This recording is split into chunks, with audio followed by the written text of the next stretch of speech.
अस्सलाम वालेकुम। मेरा नाम है डॉक्टर नाज़िया शबीर।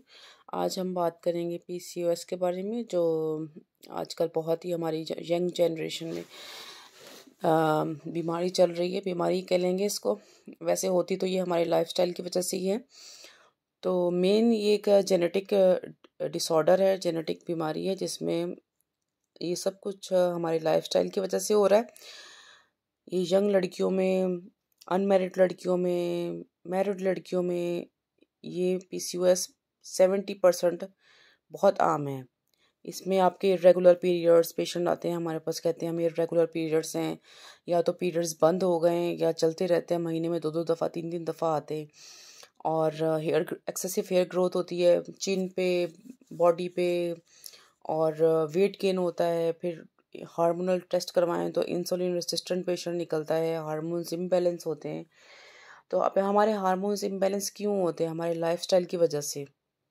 लाइफस्टाइल हमारा यही है कि हम बाहर की चीज़ें खाते हैं, हम नेचुरल फूड नहीं लेते, हम फ्रूट्स नहीं लेते, हम मल्टीविटामिन्स नहीं लेते। मल्टीविटामिन्स हमें कैसे मिले?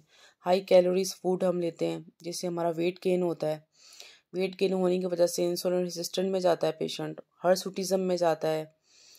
वही शादी से पहले मेंसेस इर्रेगुलर, पीरियड्स इर्रेगुलर होने की वजह से आपका साइकिल यंग बच्चियों में डेवलप नहीं होता, एग रिलीज़ नहीं होते, आपके अंडे नहीं बनते।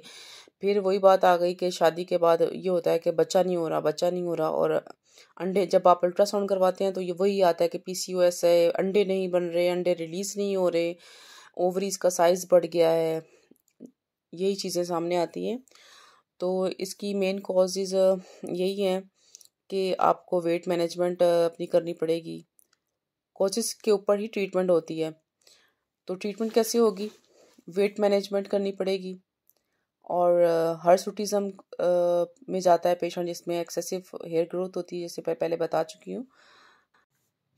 उसके लिए तो हार्मोनल थेरेपी दी जाती है, पिल्स दी जाती हैं, हार्मोनल पिल्स दी जाती हैं 21 दिन की जो होती हैं। वो साइकिल पूरा कंप्लीट करना होता है तो मेंसेस रेगुलर हो जाते हैं।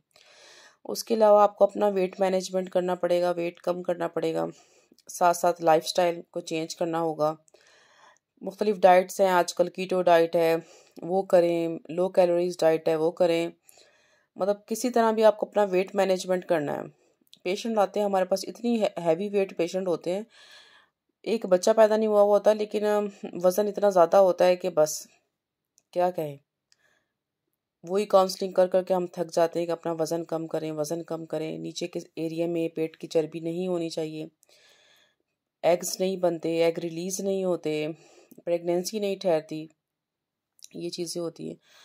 तो इसके लिए यही है कि आप अपना लाइफस्टाइल बेहतर करें, बेहतर फूड लें, नेचुरल फूड लें, फ्रूट्स लें, सब्जियां ज़्यादा लें, और बाहर की चीज़ें, हाई कैलोरीज फूड बंद करें।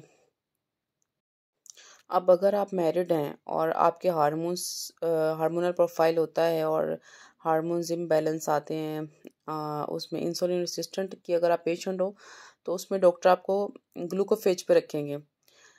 ग्लूकोफेज के ज़रिए आपका यह है कि इंसुलिन लेवल कंट्रोल होगा, आप इनफर्टिलिटी की तरफ नहीं जाओगे। और अगर आप इनफर्टिलिटी के पेशेंट हो तो उसमें भी ग्लूकोफेज दी जाती है साथ ही ट्रीटमेंट में। और इसके अलावा अगर हर्सुटिज्म में जाते हो आप, वही एक्सेसिव ग्रोथ होती है पूरी बॉडी पे, वेट गेन, तो उसमें भी हार्मोनल थेरेपी दी जाती है। अगर अल्ट्रासाउंड में पॉलीसिस्टिक ओवरीज आती हैं, ओवरी का साइज लार्ज है, अंडेदानी में पानी की थैलियाँ बन चुकी हैं, तो उसकी ट्रीटमेंट होगी। उसमें डॉक्टर आपको एंटीबायोटिक पे रखेंगे, उसकी ट्रीटमेंट होगी। हेल्दी खाएं, हेल्दी रहें। अल्लाह हाफिज़।